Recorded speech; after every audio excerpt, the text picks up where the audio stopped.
everyone wants friendship. Everyone wants a support network. And when it's genuine, I think it's always accepted.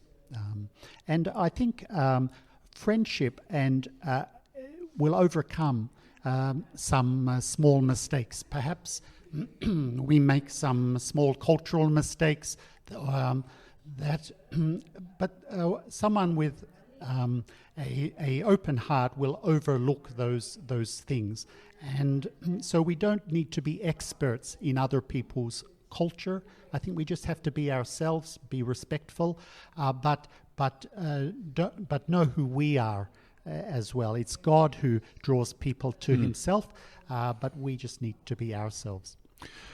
You're listening to Meeting House here on Faith Radio, the 2025 Blue Lake Christian Writers Conference, Blue Lake Camp near Andalusia. It's Faith Radio Meeting House Media Central with Mark and Tess today here on the program. So, Tess, let's talk about really the fruit of your ministry as you've had the opportunity to share Christ with people and build relationships in the Middle East.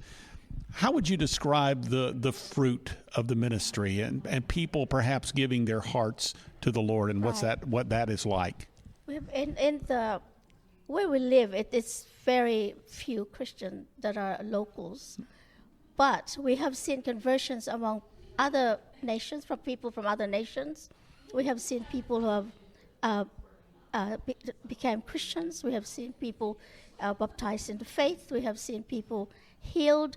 We have seen there's a lot of fruit. There's a lot of, not only because there's an acceptance of where you are, who you are, and that there's also an openness among the Christians as well. There's no such thing as sectarian or come from different faith, therefore we should be separate. It's just there's an acceptance. I just believe that there's an openness, and there are people that that have become Christians, which is fantastic. That is awesome. Well, as we close, let's talk about writing. Obviously, a writers' conference, and you're here to get some information. And really, your desire, Mark, as you were sharing earlier, is to write a science fiction book. So tell me about the inspiration. What has God placed on your heart in that regard? Thank you. I think the inspiration comes from my parents. My father was a real-life explorer, but also a storyteller. And my mother had a dream in her heart to learn French. And as a young student, her teacher told her, "You're not good at it, learn art instead." So she learnt art instead, and she was good, but she had this dream in her heart to learn French. And so she graduated from university aged 79 years old.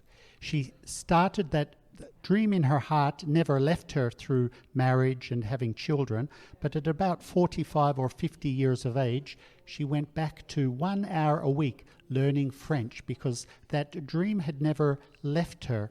And so 1 hour a week for several years, and then a little bit more. And as I said, eventually she learned French. She became a linguist, a forensic linguist, and then graduated with a PhD in law, age 79. So she and my father were really inspiration that if you have a dream in your heart, pursue it at whatever age. Recently I've had this dream to write a science fiction series, and I've written the first one, not yet published, but I have in my heart to write 9. So I'll go back now to the Middle East and start on the second book straight away because it's a dream, and God never teases us. If there's something that persists, that's not just fleeting, then usually that means it's from God. And so we should take a step when possible, and hence us looking on the internet for the Blue Lake Christian Writers Conference and coming here. Awesome. Well, Tess, what has it been like for you at Blue Lake this week? It's wonderful. I enjoyed meeting all these different people and this beautiful view and peaceful and calm. And it's good to be with Christians. It's good to see people on fire for the Lord.